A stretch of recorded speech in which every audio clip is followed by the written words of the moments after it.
আসসালামু আলাইকুম। আমরা এখন রওনা হয়েছি ঘুরতে যাওয়ার উদ্দেশ্যে। আমরা ঘুরতে যাব হলো মানিকগঞ্জ রূপনগর। তো আমরা সামনে রাস্তা দেখতে পাচ্ছেন, আমরা অটোয় চড়বো ওখান থেকে। এখন আমরা অটোয় উঠে পড়েছি। এখন আমাদের বাবা ছেলেদের আপনারা দেখতে পাচ্ছেন একটু হাসাহাসি করতেছি। যাই হোক, এখন আমরা অটোতেই করে কিছু দূর যাব। এখন আপনারা যেটা দেখতেছেন এটা হচ্ছে সাভার মুক্তির মোড় যেটাকে বলে।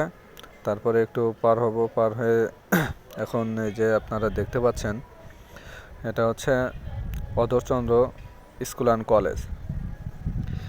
অধরচন্দ্র স্কুল অ্যান্ড কলেজ পার হয়ে আমরা এখন আছি সাভার মডেল থানা। সাভার মডেল থানা পার হয়ে এখন আমরা আসবো হলো সাভার নামাবাজার।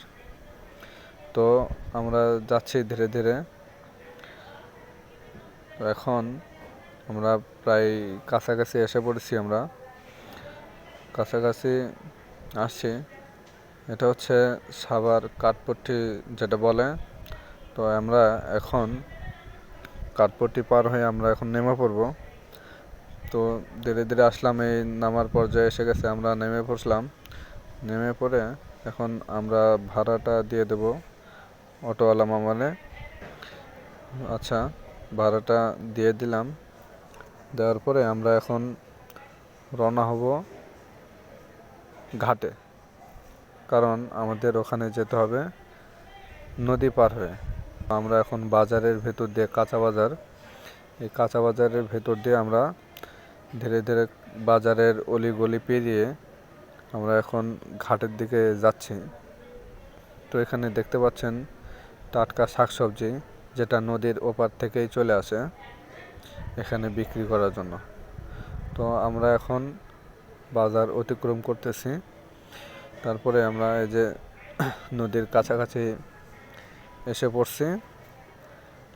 এখন আমরা নৌকার জন্য আমাদের অপেক্ষা করা লাগবে। তো দেখেন এখানকার নদীর আসল পরিবেশটা অনেক সুন্দর। এখন সে বিকেলবেলা, তাও তো প্রায় 4:30টার মতো বাজে। সূর্যটা অনেক সুন্দর লাগতেছে আসলে নদীর পাশে, তো এজন্য অনেক আছে বিকেলের রোদটা।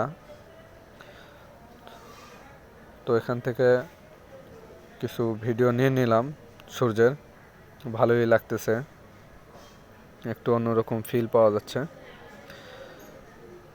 নদীতে অবশ্যই পানি কম আছে, কিন্তু দেখতে অবশ্যই সুন্দর লাগতেছে।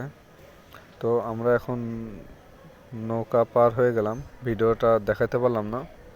তো আমরা এখান থেকে নৌকা পার হয়ে মেন রাস্তার দিকে উঠব। ওঠার পরে যে দেখতে পাচ্ছেন রাস্তার পাশে শুধু সরিষা ক্ষেত। আসলে মূলত সরিষা ক্ষেত যে কত সুন্দর হয় এখানে না আসলে আসলে বোঝা যাবে না। তো ভিডিও বেশি বড় করতেছি না, এটা আমার প্রথম ভিডিও। আশা করি সকলের ভালো লাগবে। আসলে আমরা এখানে আসছি, আসলে এখানে সরিষা ক্ষেতের কোনো অভাব নাই। যেদিকে তাকাবেন শুধু সরিষা আর সরিষা। এই তো আমার ছেলেকে দেখতে পাচ্ছেন, মনে হয় আকাশ থেকে উড়াল দিল। আসলে সে এখানে এসে অনেক খুশি, এই জন্য আসলাম। তো সকলে ভালো থাকবেন, দোয়া করবেন আমাদের জন্য। আল্লাহ হাফেজ।